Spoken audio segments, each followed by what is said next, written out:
.com/Pro Bowl votes. Back to pass, and Myles Garrett's going to get him, and he knocks the ball away. It's another strip sack. Myles Garrett, how about that dog?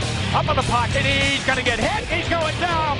Sooner or later, Myles is going to knock on your door, and you're going down.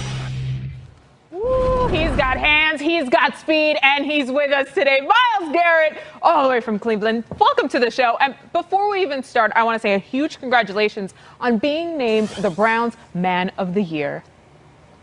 Thank you so much. It's really an honor. How much does that mean to you to get that nod, especially from your team? It's outstanding. Something that you inspire to do or aspire to do more than, I guess, anything else. Defensive Player of the Year. That's what you want to do as a defensive player, but as a man and as just a human being, you want to give your best, for everyone around you, and that's just being this award's being recognized for doing your absolute best and being a positive influence and change for your community, your people, and your surroundings. Myles, this isn't new to you, of course. You've always given back to the community. What are you most proud of the work you've done off the field? I'm most proud of the people I've been able to bring on and the people I've been able to meet. It's been a pleasure to meet so many new people, to help them, whether it's here, whether it's back home in Texas or in Tanzania. It was amazing. It was just a joy to be able to rap with them, to sit and share stories. No matter the difference in culture or the language barrier, they were just happy to be around us. Because that kind of feeling, that kind of connection, it spans all borders and lines and cultures. And to everyone at home, I know he goes after your favorite quarterback probably every Sunday, but a reminder there that he makes up for it off the field by giving back to the folks back in the community. Speaking of getting after quarterbacks, let's look ahead to Monday night. This is a huge game. By the way, Ravens-Browns is our Total Access game of the week. I'm going to keep it real with you, Myles, because I feel like we always can do that. It was rough that first week for you guys, but I feel like now we're in a whole other universe, let alone a whole other week in the NFL. Feels a little different watching from here. How does it feel like to you going up against this opponent again? Yeah, things changed a little bit. They jumped on us that first game. We needed a little bit of time to mesh and get it all together, and we're starting to really have a cohesive unit. And they're bouncing back, and they got a lot of guys back from the previous weeks, and they're still a very tough team and a very aggressive on offense and defense. They're one of the best on both sides of the ball, and it's going to be a great matchup. Don't forget, the Browns have won 4 in a row, if you're keeping track at home. I know I am. Myles, meantime, you have 10.5 sacks this year. We know that Lamar is difficult to defend. What is it that you need to do in order to sack him? Got to corral him. This guy, he loves to extend plays, and that's more of a chance for us. A lot of teams look at it as more of a hindrance, having to chase this guy and keep him in the pocket. But when you do, there's only so many places he can go to. So you knock back at the guard, the tackle. You have everybody up on him. That takes away his running ability and one of his key skills. So we just have to keep him where we want him, not allow him to get downfield with his legs or extend plays and find somebody open. You keep him in the pocket, make him make those big time throws, and you have a tackle or a guard sitting in his lap. Then it's a whole different game. Ooh, okay, so listen, we mentioned those 4 wins in a row. You guys are going for your 10th win of the season. But every week, Myles, I feel it's like, all right, well, let's see the Browns do it again. All right, let's see them prove it to us one more time. What is different about this Browns team right now? I think every team has to do that, no matter who you are. You don't get any passes on the next game. Nobody's assuming you're gonna win every game unless you're Pat Mahomes. So you go out there, you're trying to prove yourself every time you step out there. Your resume is written every time you step on the field, and we're just trying to show that we're the team to beat every time we're out there on Sunday, Monday, or Thursday. Ooh, any day of the week, any given Sunday. In your case this week on Monday night against the Ravens. Myles, thank you so much for joining us. We'll see you. We'll be looking very closely to our Total Access game of the week.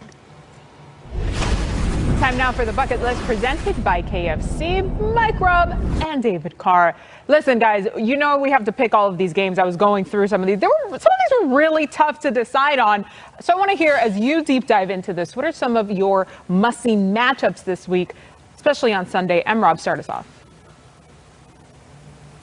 Yeah, I'm going to go with that, go with the game that we just finished talking to a player that's playing in Myles Garrett. Like, I'm looking at Patrick Queen, linebacker for the Baltimore Ravens, going up against those running backs of the Cleveland Browns, and Nick Chubb and Kareem Hunt. I mean, Patrick Queen, he's all over the place, but early on in the season, he had issues with big offensive linemen getting up in his face and him trying to shed and make the tackle. And I think earlier in the season, he got exposed. And then when you look at Nick Chubb and Kareem Hunt, not only do you got to know where these guys are going to be at in the running scheme, and they do a great job running outside zone, but also when you get to them, there's a physical encounter. You have to actually tackle them. Nick Chubb, he's always leaning forward, always pushing forward, always falls forward. And then Kareem Hunt, I think, is the closest thing to beast mode that I've seen in the National Football League. Again, a tough tackle. So that's the matchup that I think is going to be one of the deciding factors of this game.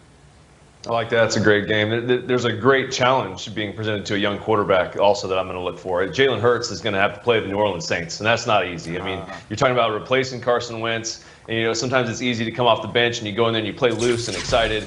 But man, I thought he did a good job. He's going to have to do some of this against New Orleans. You got four guys up here showing pressure, who's coming, who's dropping. You're going to have to decipher that. They end up getting you here.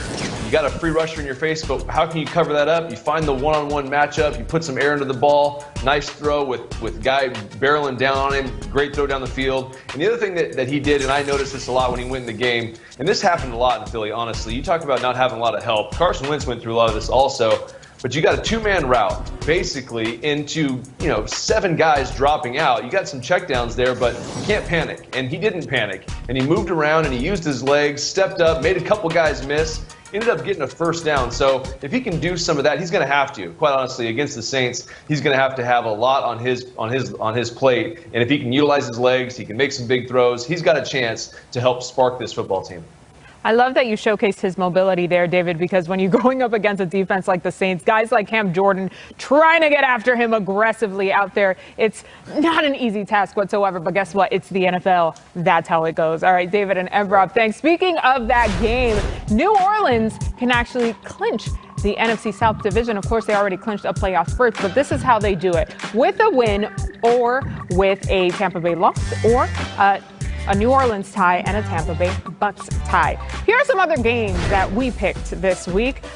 Almost fully in agreement against that Colts Raiders game. I'm the only one taking Indy there. All of us are taking the Saints and the Falcons and Green Bay. Little splitsies there. Robb, the only one taking the Niners against Washington.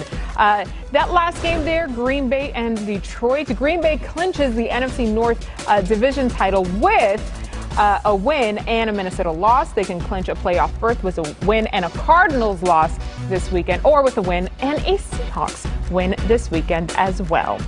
All right, when you're supposed to win and you lose, it's called an upset. And it tends to leave people feeling, well, pretty upset. But if we didn't warn you that you would be totally upset, then it would be extra upsetting. And we're not about to do that to you. So after the break, 3 favorites on Upset Alert.